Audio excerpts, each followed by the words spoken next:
Au moment où débutent mes fonctions de directeur général au Conseil sénégalais des chargeurs, je voudrais, en m'adressant à vous, commencer par rendre grâce à Dieu, le sublime, qui nous a gratifié de sa volonté divine, d'un parcours d'honneur au service de notre pays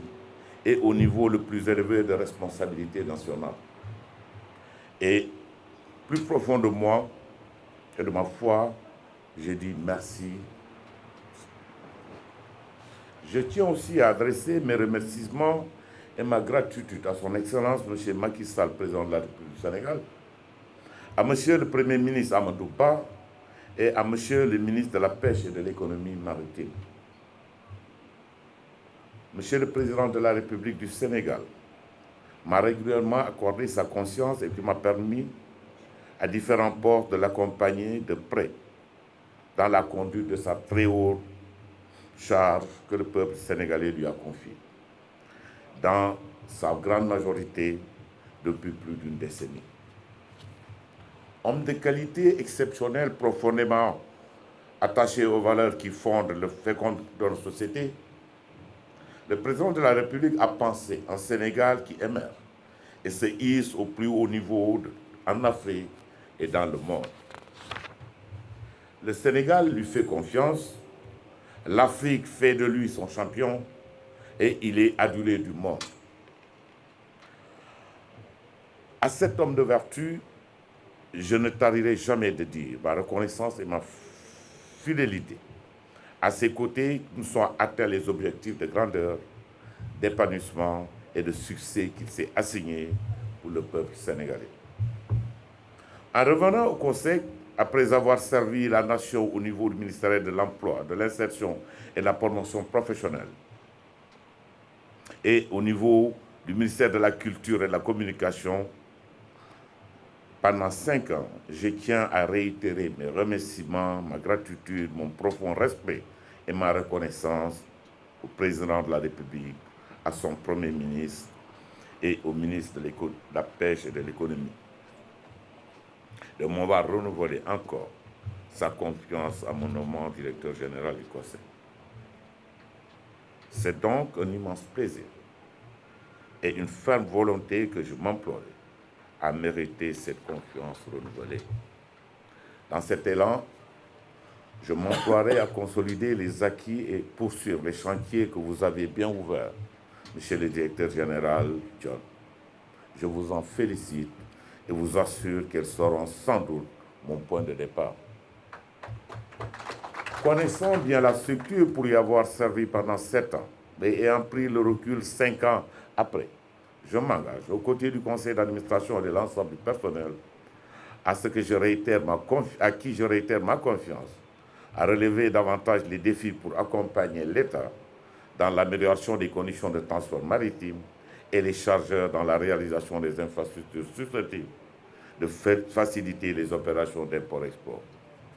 Conformément aux orientations de M. le Président de la République et de M. le Premier ministre, nous tâcherons ensemble, aux côtés des chargeurs, pour leur apporter une assistance rapide et rapprochée, en vue de permettre à notre institution de continuer à atteindre l'objectif du plan Sénégal émergent, et notamment sur son axe 1, transformation structurelle de l'économie, et rester cette grande et belle maison ouverte à des perspectives de grandeur pour le Sénégal et pour l'Afrique. Monsieur le Président, c'est sur cette note que je vous prie de transmettre à son Excellence, Monsieur le Président de la République, et à Monsieur le Premier ministre, toute ma gratitude. di wax ne cérémonie bi boo gisee ñu defee ko nii parce que ki ñu am mu dellu si moo toll noonu Ablaye Diop bi ma koy remplacer fi lañ ko defee woon te mayu leen di wax ne relation yi léeg-léeg ngeen dégg DG bu remplacer beneen DG ngeen dégg coolu ci mbedd bi léeg-léeg mais complicité la ñu liggéeyee bi ma ñëwee juróom-benni weeru njëkk yi même bu dee sax am naa ay prérequis ci métier bi juróom-benni weer yu njëkk yi lépp lu ma jël comme décision majeure dama ko daan woo téléphone ñu échanger ci ba mu ne ma waaw décision boobu baax kon tey bu yàlla dogalee ñu dajawaat nii moom mu war ma wuutu dama naan damay sant yàlla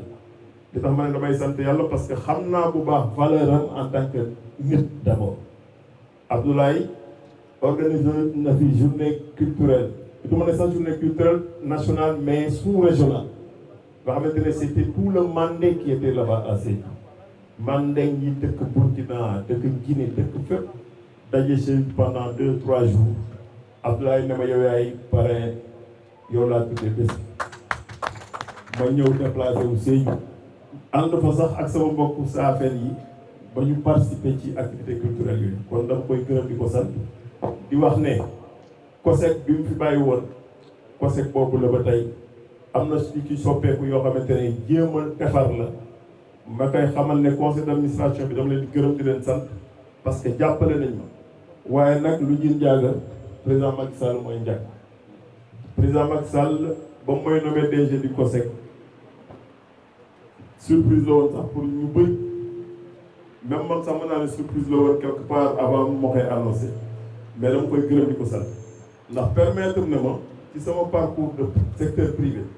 ma def ci juróomi at yoo xamante ne ci secteur public laa ko def góorgóorlu ci te li ma inspiré bi may nekk COSEC yëpp mooy lan la président tëgg ci plan Sénégal émergent lan la président mbébét def ma ne naa jéem a topp grande ligne yooyu ba tax na acte bu ma posé nañu jàpp ne dama ko teg conformément aux orientations du chef de l'État. Quand le président de la République est dans le structurant, je me suis dit le COSEC devait être dans le structurant, en investissement sur les corridors. Quand le président de la République est dans le social, orienté dans les secteurs santé, éducation, en priorité, je me suis dit nañu góorgóorlu ci li ñu am as tuddee ko responsable ci société d'entreprise ñu orienté ci loolu pour jàppale wàlle état ci fànn ko donc nañu jàpp ne président de la République da koy gërëm di ko sant di ko réaffirmer notre totale loyauté ndax ñun ñëpp équipe la ñu rek équipe de football képp ku jaar ci sport daal nga ñëw ne défenseur la wala attaquant la wala latéral la wala lële la ci biir match bi mën nga jékki-jékki gars yi changer jeu bi wala ñu ne la demal noppalu tuuti et cetera. C'est comme ça, il faut être fair play, il faut rester zen ba tax na j'invite tous les acteurs muy acteurs politiques acteurs civils acteurs sociaux di leen wax ne àdduna yenn yi jaru ko nit di nga nekk fenn suba keneen ñu nekk jumaa di nga xëy bés imam bi biddanti beneen imam ñëw wutu ko jiite kon àdduna mooy fonctionner noonu nañu jiital jikko yu baax yi en toute chose Ablaye mii bu doon ba ma ko remplacer doxale naa neneen xëy na bu boobaa dinaa ci am kers kon àdduna ëllëgu ay tureer waaye dañ koy sédd am na valeur yoo xamante ne dañ ko def ci doomu aadama ñun Sénégal dafa am valeur yoo xamante ne valeur yooyu dañ ko war a jiital en toutes circonstances dans nos familles et dans nos vies quotidiennes valeur yooyu mooy lan mooy le respect le sens de l'honneur et le sens de la dignité ba tax na président bi dafa koy gërëm di ko sant di wax ne également COSEC plaidoyer lay def pour que état gën a jàppale COSEC pour que secteur privé aussi gën a jàppale COSEC ndax bant bi nga toog doo ko siyee doo ko dagg COSEC li mu def ci Sénégal boo ko doon lim fii ba suba doo jeexal ak li COSEC nam ma def ndax COSEC tëral na plan stratégique boo xamante ne juróomi at lan la ci war a def te yàlla xam na ne plan stratégique boobu bés bu ko COSEC doxalee comme ni mu ko bëggee di ngeen gis ne loolu lu am solo lay la kon daal maa ngi koy yemale foofu ci tënku wolof di gërëm ñëpp di sant ñëpp li ma wax ci tubaab mënu ma ko tënk ci wolof waaye nañu jàpp ne COSEC on est dans la continuité te la ñuy jot a liggéey incha allahu gëm nañu ne suñu grand frère bi gën a ko doxal ndax moom xam na kër gi bu baax te ki xam kër gi nag moo la mën a wax li ci nekk may remercier ñi fi teew ñëpp président conseil d'administration mais particulièrement suma rak Salim Keita DG CICES nga xamante ne un DG ñëpp xam nañu amul jot mais il est venu spécialement parce que Salim ba may xamanteeg moom defe naa ne tout tànk la woon donc ñu partager beaucoup de choses donc buy ñëw fii ñëwul sax ak mbaxane DG daf fi ñëw parce que mbaxane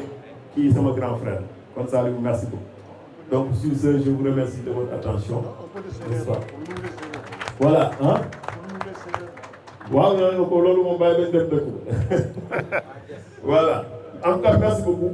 ak les PCA aussi yi nga xamante ne ñoo jiitu woon SOAIBU ndax j'ai eu la chance monsieur le DG d'avoir eu 3 PCA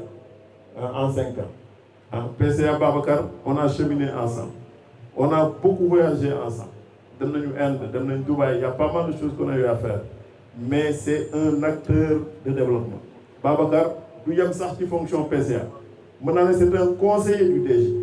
Donc président Babacar, je tenais à te remercier. Li ñu def ci Ndaamaraas bi maag yow ñoo ko defandoo. Donc on est allé à Ziguinchor pendant 10 jours ñu loger hôtel Kadianou Magne di rencontrer les acteurs di régler problème yi benn par benn ba trouver ensemble les solutions. Dieu sait